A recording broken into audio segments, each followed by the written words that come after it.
obviously a very disappointing way to end the season, but you must be proud that you got to the Western Conference Final. Is there anything you can take from a performance like this? Just heartbroken, you know, we gave so much. I'm so proud of this group. Faced adversity so many times, and, you know, hats off to Portland. They played a hell of a game, but I'm so proud of this group, and you know, I love everybody in that locker room. Did that early goal really change everything you guys had planned? Yeah, it did a little bit. Anytime you go on the road and you give up an early goal, you know, now Portland's going to sit deep and go on the counter, so it was difficult for us to break them down once they had the goal. What was the plan behind starting Anderson, Julio on the right, and then obviously Beasler slotted in for Everton? What was the plan going into this? We wanted to stretch them a little bit. We knew they were going to be compact, and Anderson's you know, has the quality with a lot of pace, so to stretch them and you know, obviously didn't work out, and they got the early goal and stayed compact. You feel like there's a lot to gain from a postseason run like this going into next year? Yeah, of course. You know, we got to see what guys are going to be back and who's going to be our coach, but I'm sure the majority of the guys will be in that locker room, and you know, the will to fight all the way to the end. You know, you can't be more proud of the group, and just tough moment right now. When you go, and it's probably not easy to do now, but when you go big picture is the lesson, don't set yourself up where you got to win 5 straight on the road. This has been an incredible run on the road, but difficult, you know, those home games, if those were different, maybe we were having some home games, but you got to win your home games, and but we got into the postseason and we didn't care about that. We just wanted to make a run, and we did. Thank you, Justin. So how much did that first goal change the game and change the tactics? I would say a little bit it changed, you know, like it was unfortunate goal we conceded, but you know, at the end of the day, it's happened the same thing as happened against KC. Maybe today we didn't have like so much control as we had against KC, just because Portland was much more directly than KC. But at the end of the day, we had, after conceded the goal, we had a couple good chances to score, you know, and unfortunately we didn't. And then you know, it's happened the second goal, and it was, you know, hard to get back. But overall, I would say, you know, the most important thing is that we gave everything, you know, and because of that we have to be proud, especially on the run we had this season. Albert really struggled to find the football. If he found the football, it was in really deep parts of the field. Did that play any role in this game? Were you trying to get Albert more possession? You know, we know how much Albert is important for us, and you know, as I said before, I can't just say that any one of us had so much, you know, ball contact or everything, just because the game was so direct. You know, Portland didn't break us through the middle. They broke us with the long balls, with the second ball, and you know, unfortunately, first half we couldn't get those second balls, and the second ball is the most important ball in a soccer. But overall, you know, to talk about Albert, everyone knows how much important he is for us, and he had an unbelievable season. There weren't going to be a lot of chances today. You looked pretty frustrated when Aaron got to the end line, got you a good ball, and you put it on frame, and Steve Clark made that reaction save. That had to be a pretty frustrating moment that you didn't get that one in. Exactly, you know, those are the little moments that could change the game, you know, and I mean, we were pretty, you know, confident that if we scored the first one, we would score the second one. The same thing what we did against KC. Just like as well, like second half, I think we had kind of control, but we didn't create that much. Just because, you know, Portland is a great team especially defensively, and unfortunately, you know, we didn't get enough chances what actually we wanted to have it, you know. Everybody wants to win it all, obviously, but the path that you found yourself late in the year was you had to win twice on the road to get in the playoffs, and then you were going to have to win 4 on the road. 6 straight road wins in Major League Soccer is a big ask. Is one of the lessons here that you got to put yourself in a better position earlier so you don't have so many road games at the end? No, exactly. I think overall, like 5-6 games ago, we realized that this team can defend. And as long as we were all on the same page, we had success.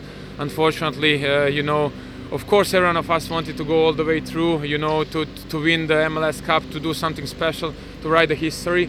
But unfortunately, Portland was a better team tonight. But what we can take, for the future is, defensive part of the game, because those part of the game gives you the chance to win the game. And this is exactly how we won against KC in the last game of the season, how we won against Seattle, how we won again against KC. And, it says a lot about this team. As disappointing as tonight was, do you believe that this could potentially be the start to maybe a few years of something special at Real Salt Lake?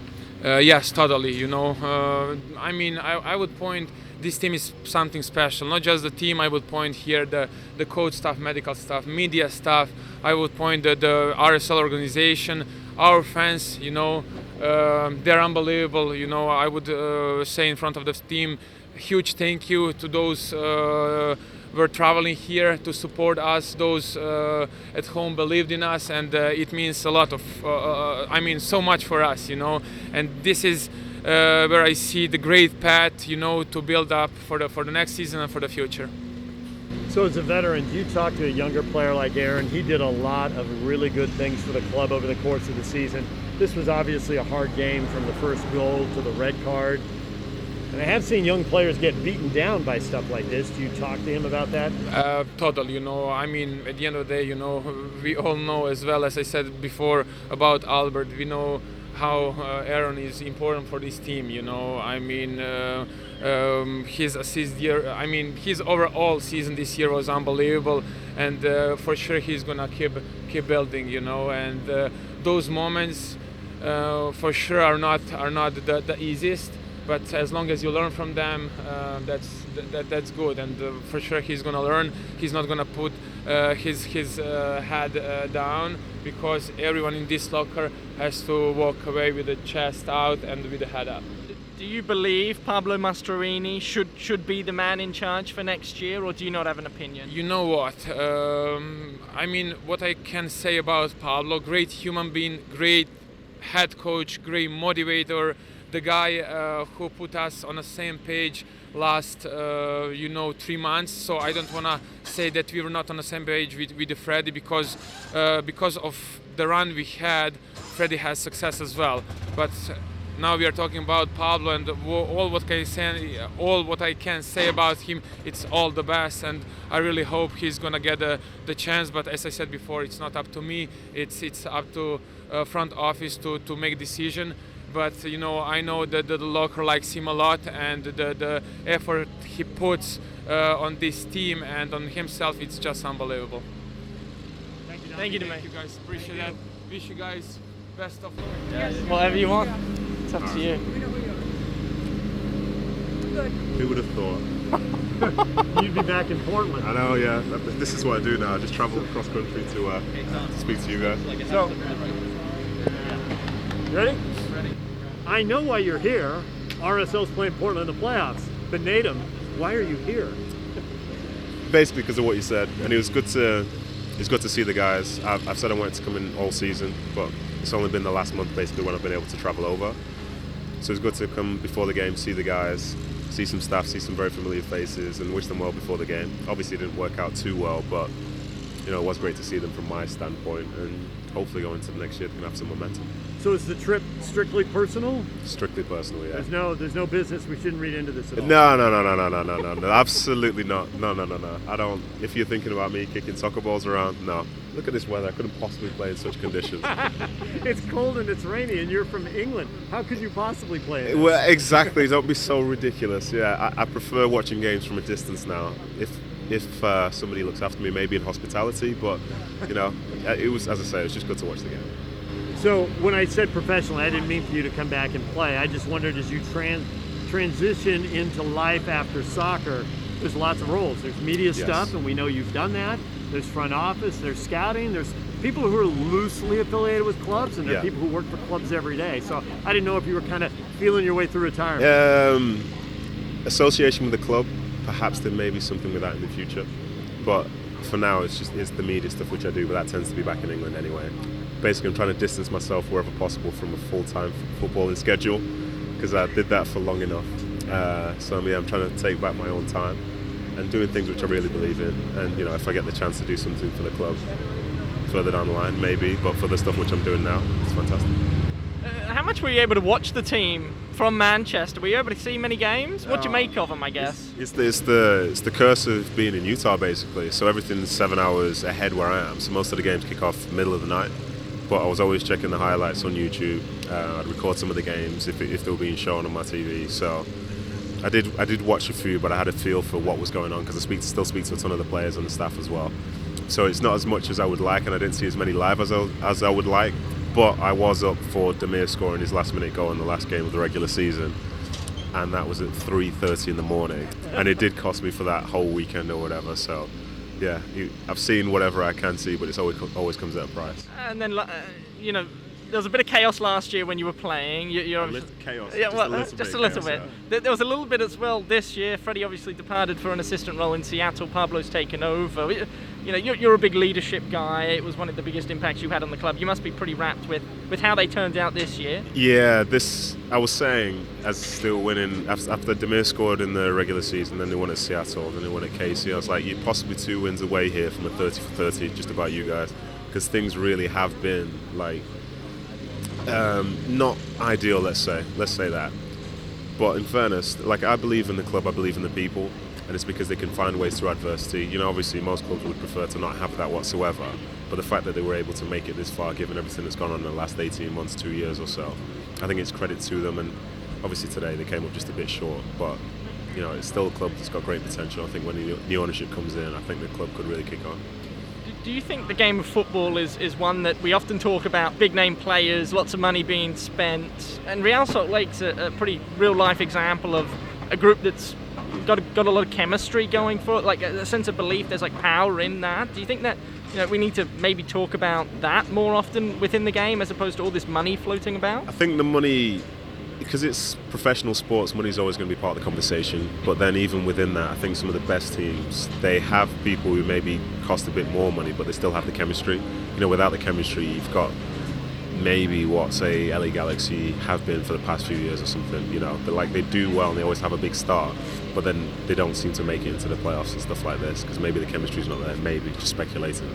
But I think overall, a collective, that if all the players are in it together, if all the staff are in it together, looking at Portland there when they were celebrating the title, it was the players, it was the staff, it was everybody, it was the fans sticking around, that sort of sense of pride of representing Portland, whether it's a fan, as I say, or a coach. I think RSL does have that, and you could say spend more money to bring in this star and that star, but you need somebody who's going to be effective and help the team. People not necessarily there to just help themselves. And I think overall with the team, they do tend to get that right. I think obviously today we came up short just a little bit, but it just feels Portland are a good side. Yeah. Sorry, I didn't mean to cut you off. You probably don't know Pablo as well as because he wasn't here last year. But with what you've seen, do you feel like he's the man that they should go with, or? I see.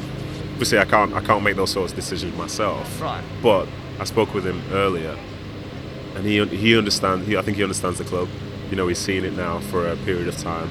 Seems like the players are playing for him, and he wants a job, and he's taken. This is the furthest we've been in the playoffs for quite a few years now. So that can't be understated. That's pretty significant, especially given the setup in the position that it's in at this moment. So I think he deserves a lot of credit for that. I think it's a very, very good feat. Obviously, Freddie helped with that in the first half of the season as well. But I think if he's somebody that wants the job, he should definitely be in contention, because for how he's managed to get the team to this point, a lot of people would be desperate to be able to play in the Western Conference Finals. But he's done it with an arm tied behind his back, essentially. The unusual has been the usual for so long now.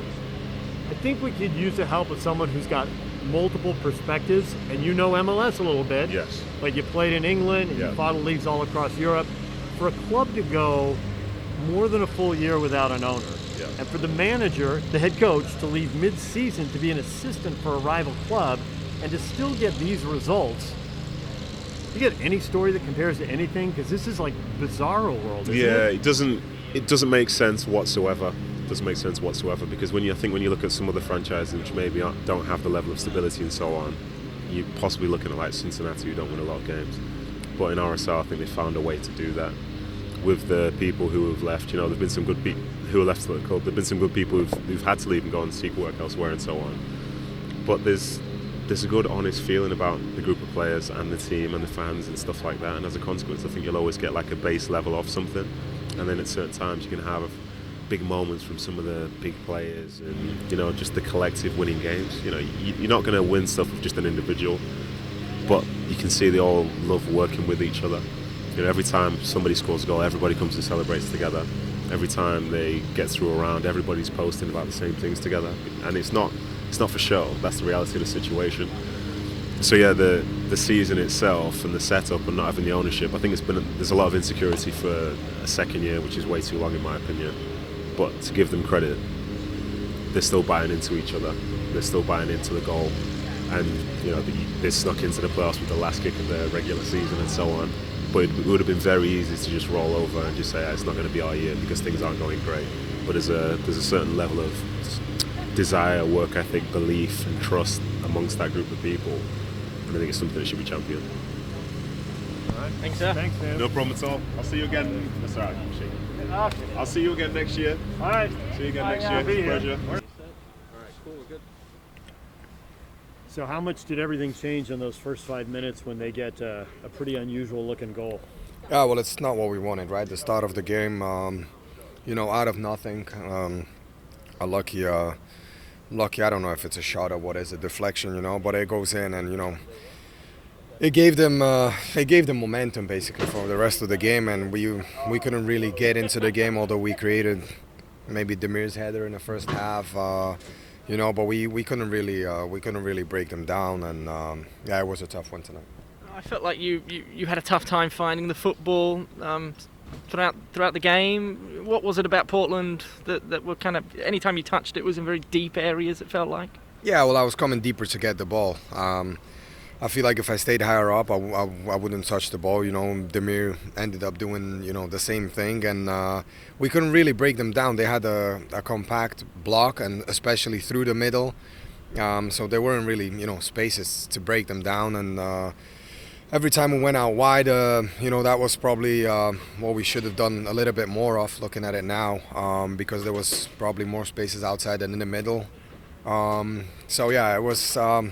Now we know the solutions, but it's a lot harder to figure it out during the game.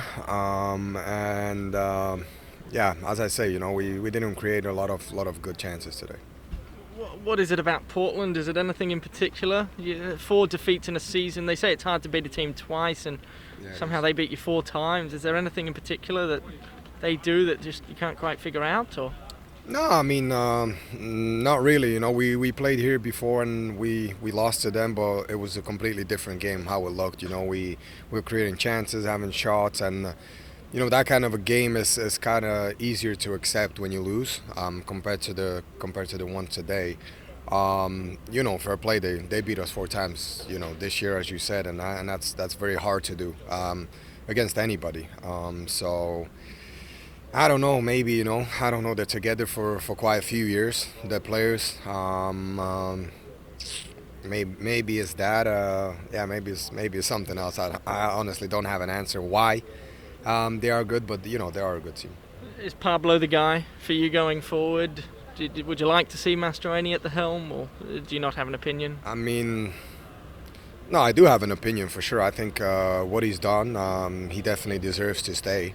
But to question whether he will stay or not, as is a question for good amount of players and good amount of starters, it's up in the air, and I'm not the one who's deciding that, so I don't have the answer. This is a very unusual situation to not have an owner for more than a season. Because whoever you are, you're not answering to the person that you would normally be answering to, and to get a plan. But for players who are about to be out of contract, what is the timeline for when something has to happen for these players? Because everybody's going to have bills to pay in January and February. Yeah, well, you said it very good. I don't know exactly the rules of MLS contracts, and some players have options, some don't, some are completely free. So I don't really know the ins and outs, but I think it needs to be sorted sooner rather than later, or the players like myself, I'm in the same situation. We'll have to look at something else because, as you said, the contract is done, I believe, 31st of December. So as of 1st of January, you don't have nothing. You're unemployed, I should say. So it's I agree with you. It's a tough situation, and I don't know the ins and outs, so I can't really answer. But I think it should be sorted sooner rather than later. I know you've said publicly you'd like to come back. Is that still the case? While we've got you, I thought I'd ask you. You want to be back for 2022? Yeah, so of course I want to be back. Yeah, but as we just spoke about, it is I don't know what December it is today, but I know it's December, and with Christmas coming around soon, and then the New Year's, and then before it will be January. So yeah, I agree with the fact that I would need to know, or I need to know, sooner rather than later what the club's plan is, and as we said, no owner doesn't help. Interim head coach and not a head coach for next year for sure doesn't help. So yeah, there's not a lot of things that are helping us. I know you're obviously without a contract. Assuming you do come back for next year, do you feel like this playoff run could potentially be the start for something special at Real Salt Lake? A few years of seriously contesting for not only the Western Conference but for the MLS Cup?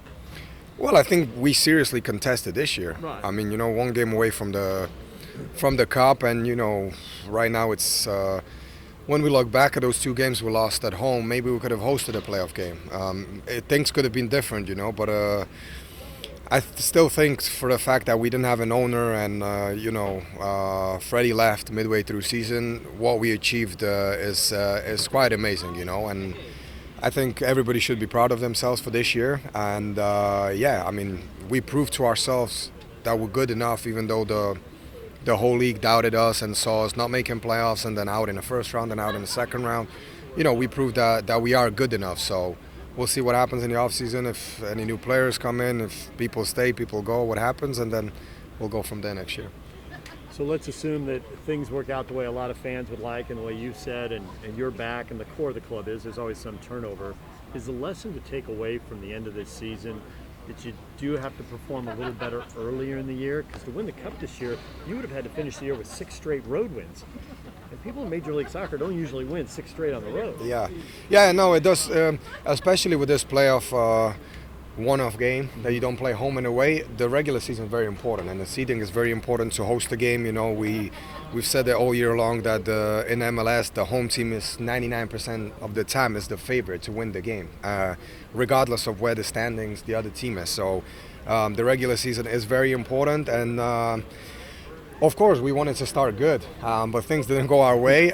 So I'm still, the positive out of that is the fact that we still made playoffs and we had a very good run in the second half of the season. But yeah, it goes to show that for next year, we want to start strong, and we wanted to start strong this year as well. It didn't happen. What are your what are your off-season moves? Are you going to go back to Europe and spend time with the family, or? I mean, we're just a couple hours after the game. I don't really know. I mean, I don't know what the COVID situation is like back home. If there's a lockdown, I'm not trying to go somewhere that's a lockdown and not be able to do anything. So I'm gonna sort my future first. I'll tell you that. That's for sure. And once I know where I'm gonna be 1st of January, then I'm maybe book a vacation or something. But my future is very important, and my family needs to know. We need to know if we're moving or not. So there's a lot of things that we gotta figure out in a short amount of time. Guys, thank you so much. Best of luck. Pleasure all year. All right. Thanks for standing in the rain, man. Take it easy. Good? Yep. So Pablo, how much did that opening goal change everything you planned and hoped to execute today? Yeah, I think early goals like that really change game plans. I thought that it wasn't the brightest start, and again, I think it was just the surface, the lack of clearing the ball. They got a fortuitous goal. I think more importantly is we didn't really threaten their back line enough in the first half to get Anderson running at their back line and to really put pressure. And we lost a lot of balls underneath. and didn't win enough second balls in the first half, and again found ourselves dealing with a lot of transition moments. But I thought in the second half we came out bright. We threatened their back line quite a bit, got a couple corners, and kind of settled into the game. You obviously were forced to make that one move with Beasler for Everton, but you also brought on Anderson Julio to start. Was there any regret now that the game's over that those moves were made? It was a surprising move, I thought. No, not at all. I think, again, we're going away from home and felt like we needed to really stretch out their back line. And again, we didn't utilize them at all in the first half, and I think that's the biggest problem. The game was played in front of their back line, and so you can always look back and think about the things you would have done differently. There's no guarantee that you put someone else in there and it's going to change the 4-minute goal and even their second goal. So it wasn't so much that setup. I think the goals came at untimely moments, and we weren't able to respond. You try a lot of different stuff against Portland, and people in the moment want to look at the game and say, well, could have done this, could have done that. But when they've beaten you 4 times, does it come back to just maybe how the teams are built and one team's just got the upper hand? I mean, they've definitely had our number this year. And again, I think they're explosive. They're quick to pick up second balls, and when they pick up second balls, they're a team that open their legs and they run and they force teams back and they ask a lot of questions of your back line. I thought the guys back there did fantastic tonight, dealing with a lot of their attacks. And again, I think their second goal, hits the post and comes off of Joe's back. I mean, so it wasn't like it was something that we couldn't deal with. Again, I think those goals came and that's football. Sometimes, it hits the post and goes out. Sometimes it's the back of the goalkeeper and goes in. Is it too big to take or is it too soon to take a big picture look at the season right now and the run you had here at the end? I think, again, it was always going to be a daunting task for us going into the playoffs, having to play every single game away from home. And I think if you look at it from that perspective, I couldn't be more proud of the fight, the commitment, the effort from the guys, even going down a man and still trying to push forward and find a chance to get back in the game. And so I think, when you have a bunch of players that are committed, that are willing to do whatever it takes and sacrifice for the team, I think these are moments that you'll cherish as a group and will cherish as a group. And I think it was a hell of a run. As disappointing as today was, it's now your job, for as long as you're told to do so, to prepare this group now for next year. How much positive can be taken away from this playoff run? Well, I think a lot. I think runs like this really inspire the group, the fan base. Instills a lot of belief in the work that we've been able to accomplish. And so I think there's a lot of positivity going into next year for this group. How that looks, nobody knows. But again, I think there's a good foundation to build on, and circumstances with players coming in and out in the playoffs isn't easy.